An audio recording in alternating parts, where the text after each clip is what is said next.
वाह, गवारीची भाजी. काही गंमत आहे ना. काही जणांची प्रचंड आवडती, तर काही जण तिला बघूनच नाक मुरडतात. तिच्याबद्दलची मतं नेहमीच विभागलेली असतात.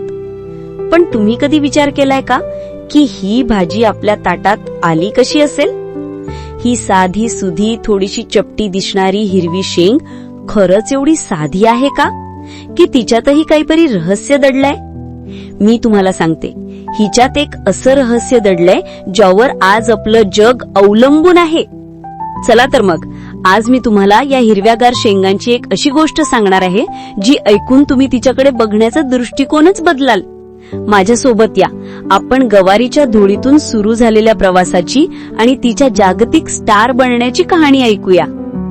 ही गोष्ट आहे आपल्या भारत देशाची, विशेषतः राजस्थान आणि गुजरातच्या उष्ण आणि कोरड्या वाळवंटी प्रदेशाची, जिथे पाणी कमी आणि ऊन जास्त असतं, जिथे दुसरी पिकं तग धरू शकत नाहीत, तिथे ही गवार मोठ्या अभिमानाने उभी राहते. ती एक खडतर, कणखर आणि शेतकऱ्याचा खरा मित्र आहे. शोध कसा लागला? हजारो वर्षांपूर्वी गवार ही प्रामुख्याने जनावरांसाठी चारा म्हणून ओळखली जात असे. तिचं नाव सुद्धा गौ आहार म्हणजे गायीचे खाणे यावरून गवार पडले असावे असे मानले जाते. लोक पाहत होते की जी जनावरं गवार खातात ती अधिक सुदृढ आणि निरोगी राहतात. एका हुशार शेतकऱ्याने किंवा कदाचित एका भुकेल्या भटक्याने विचार केला असेल की जे जनावरांसाठी इतकं पौष्टिक आहे ते आपल्यासाठी का नसू नये, आणि त्याने धाडस करून त्या शेंगा शिजवून खाल्ल्या.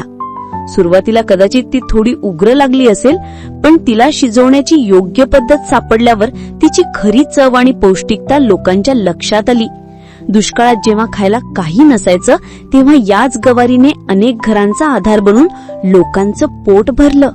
ती गरिबांची भाजी होती, पण गुणांनी श्रीमंत होती. अनेक वर्ष गवार फक्त आपल्या देशात, आपल्या ताटात एक सामान्य भाजी म्हणून ओळखली जात होती. पण दुसरं महायुद्ध झाल्यानंतर सगळं चित्रच बदललं. अमेरिकेसारख्या देशांमध्ये खाण्याच्या पदार्थांना घट्ट करण्यासाठी, त्यांना एकसंध ठेवण्यासाठी एका नैसर्गिक पदार्थाचा शोध सुरू होता. त्याचवेळी भारतातल्या काही शास्त्रज्ञांना किंवा व्यापाऱ्यांच्या लक्षात एक गोष्ट आली. त्यांनी पाहिले की गवारीच्या बियांना दळून जी पावडर म्हणजे पीठ तयार होते, त्यात एक जादुई गुणधर्म आहे. ती पाण्यात मिसळताच एक घट्ट चिकट जेल तयार करते. आणि हाच तो क्षण होता ज्याने गवारीला ग्लोबल स्टार बनवलं. या पावडरला नाव मिळालं ग्वार गम. तुम्हाला आश्चर्य वाटेल, पण हीच ग्वार गम आज आपल्या आजूबाजूच्या अनेक गोष्टींमध्ये वापरली जाते. आईस्क्रीम, तुमचं आईस्क्रीम लवकर वितळू नये आणि ते मऊ राहावं यासाठी त्यात ग्वारगम असतं. टोमॅटो केचप किंवा सॉसला योग्य तो घट्टपणा देण्यासाठी ग्वारगम वापरतात.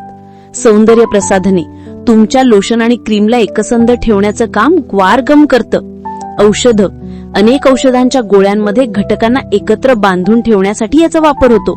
आणि सर्वात मोठा धक्का म्हणजे जमिनीतून तेल आणि वायू काढण्याच्या मोठ्या औद्योगिक प्रक्रियेत, ज्याला इंग्रजीमध्ये फ्रॅकिंग म्हणतात, त्यात सुद्धा ग्वारगम हा एक अत्यावश्यक घटक आहे की नाही गंमत? आज जरी गवार जागतिक स्तरावर एक औद्योगिक स्टार असली तरी आपल्यासाठी ती एक पौष्टिक आणि चविष्ट भाजी आहे. गवारीची भाजी, लसूण, मिरची आणि मसाल्यांमध्ये परतलेली साधी भाजी अप्रतिम लागते. गवार बटाट्यासोबत तिची चव अजूनच वाढते. भरलेली गवार, काही ठिकाणी त्यात मसाले भरूनही ती बनवली जाते. आरोग्यासाठी फायदे. पचनक्रिया, गवारीमध्ये भरपूर फायबर असल्याने ती पोटासाठी आणि पचनक्रियेसाठी उत्तम आहे. मधुमेह, रक्तातील साखर नियंत्रणात ठेवण्यासाठी गवार खूप फायदेशीर आहे. हाडांसाठी, यात कॅल्शियम आणि फॉस्फरस असल्याने ती हाडांच्या आरोग्यासाठी चांगली आहे. तर ही होती आपल्या साधीसुधी दिसणाऱ्या गवारीची असामान्य गोष्ट. राजस्थानच्या धुळीतून निघालेली ही भाजी आज जगभरातील मोठमोठ्या उद्योगांचा कणा बनली आहे. ही फक्त एक भाजी नाही, तर आपल्या मातीची, आपल्या शेतकऱ्यांच्या कष्टाची आणि निसर्गाच्या जादूची गोष्ट आहे. जिने दुष्काळात अनेकांचे पोट भरले, तीच आज जगाला एकसंध ठेवत आहे. म्हणून पुढच्या वेळी जेव्हा तुम्ही गवारीची भाजी खाल, तेव्हा तिला कमी लेखू नका.